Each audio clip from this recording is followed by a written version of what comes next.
ngapain sih ngaji, untuk ujung-ujungnya juga cuma buat orang tua doang, jadinya dia tuh nggak punya kesadaran sendiri sih. Kalau kita baca Quran gitu tuh kayak ada aja gitu kayak ini jalan keluarnya gini gitu. Menurut aku ya, kalau mau kayak gitu misal lagi nggak mau sholat, ngaji aja deh, enak banget.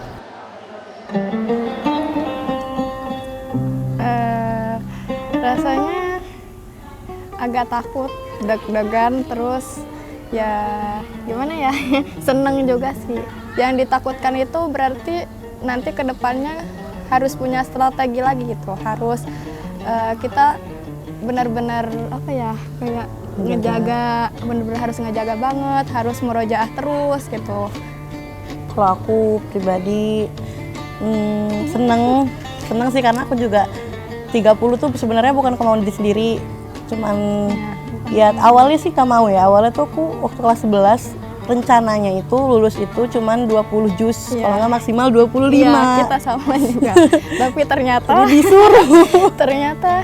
disuruh dipaksa sama serestu, dan dari mama juga sebenarnya sempat maksa, cuman waktu itu kan sekarang juga udah mepet banget wisuda. Mama itu awalnya rada bingung ya, takut nggak bisa, tapi dari saudara-saudarinya alhamdulillah ngedorong banget sih, benar-benar nge-support banget, semangatin banget gitu. Jadi alhamdulillah bisa selesai. Dan terus apalagi perasaannya, takut nggak lancar wasimaannya karena waktunya mepet banget, takut ke depannya nggak bisa ngejaga juga, takut ngebawa nama Al-Quran jadi jelek sih aku tuh sebenarnya di luar. Jawabnya juga lebih besar. Besar banget. Enggak ada sama sekali, enggak ada pikiran gitu. Bahkan aku bulan kemarin masih mohon-mohon ke restu buat minta 25 juz aja, karena ngerasa nggak sanggup.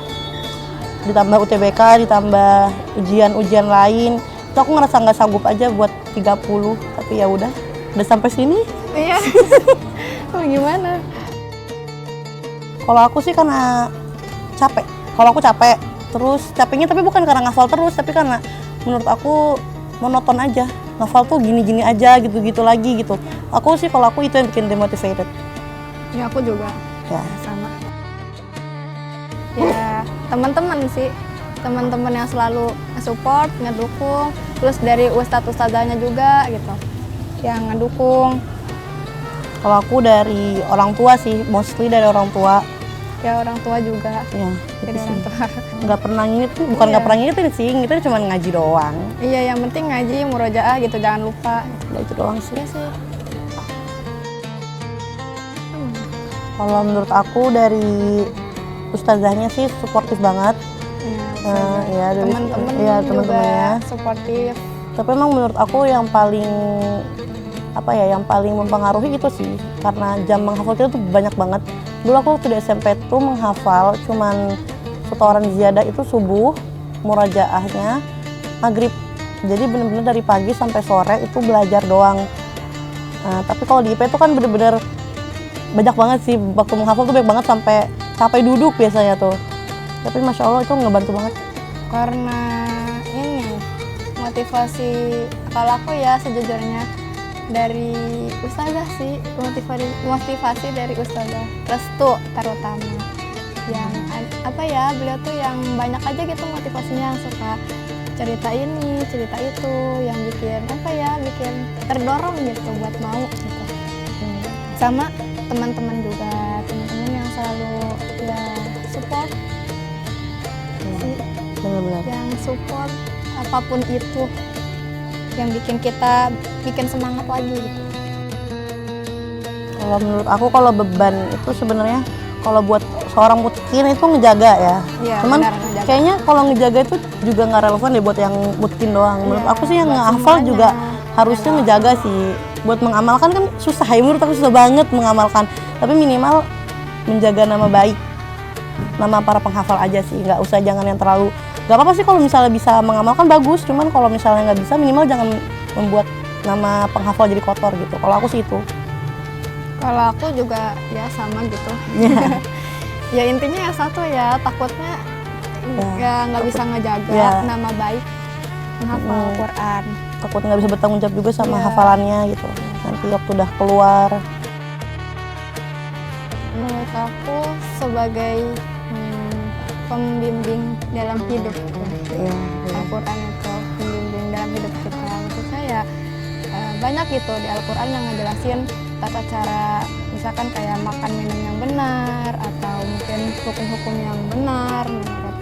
Kalau pas susah gitu, kadang lagi sedih gitu, aku ngerasa Al-Quran tuh kayak apa ya, buat aku tuh tenang gitu kalau baca. Terus habis itu kayak kalau misalkan lagi apa ya, benar-benar apa pikiran kita kayak Kalut gitu. Iya, kayak kalut, kayak apa ya yang nggak ada jalan keluarnya gitu. Kalau kita baca Quran gitu tuh kayak ada aja gitu, kayak oh ini jalan keluarnya gini gitu. Kalau menurut aku indahnya Al-Quran itu aku suka dari tata bahasanya sih. Dia bahasa Arab itu Masya Allah bagus banget. Masya Allah bagus banget itu.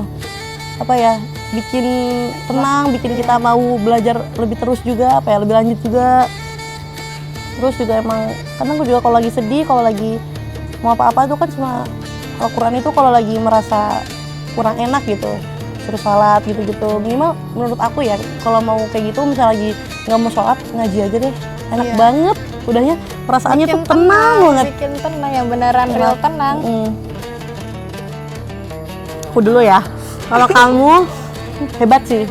Menurut aku ya, kamu hebat banget karena kamu tuh bisa ngaji di hari Minggu. Ih, hebat banget. Sumpah kamu hebat Bisa banget. ngaji di hari Minggu siang-siang itu menurut aku enak banget buat tidur. Gak bisa ngaji di jam-jam segitu. Dia bisa ngaji di jam-jam yang menurut aku orang-orang tuh bahkan buka Quran aja nggak mau. Dia bisa ngaji lama di situ. Hebat sih. Dia pinter banget ngelawan malesnya dia tuh, Masya Allah sih. Kalau aku menurut aku kamu tuh wow banget, Masya Allah banget, dan hebat banget. Hebatnya tuh kayak kamu sebelumnya kayak ya udah gitu, kamu bilang ke aku kayak udah aku nggak mau setoran, tiba-tiba kamu baca sebentar udah bisa maju, kamu lancar. Alhamdulillah. Masya Allah. Terus habis itu aku ngeliat kamu tuh kayak termotivasi juga gitu sejujurnya. Alhamdulillah. Saling memotivasi.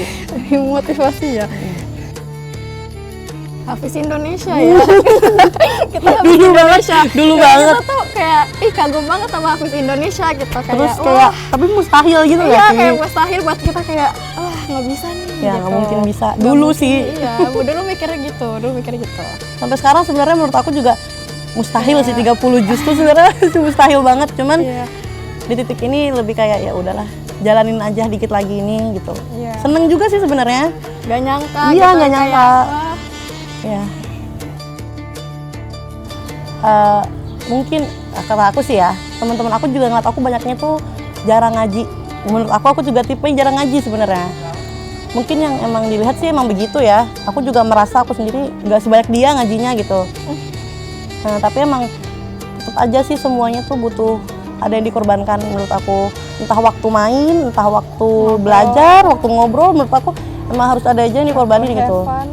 Iya benar, sekedar berbincang di hari Minggu, di malam hari itu bahkan menurut aku bisa dikorbanin. Jam tidur itu bisa sampai kurang banget menurut aku. Tapi emang semuanya worth it sih. Emang harus capek-capek dulu sih. Percuma, maksud aku mau ngejar target apapun percuma sih kayaknya kalau nggak mau capek. Percuma punya target kalau nggak mau capek.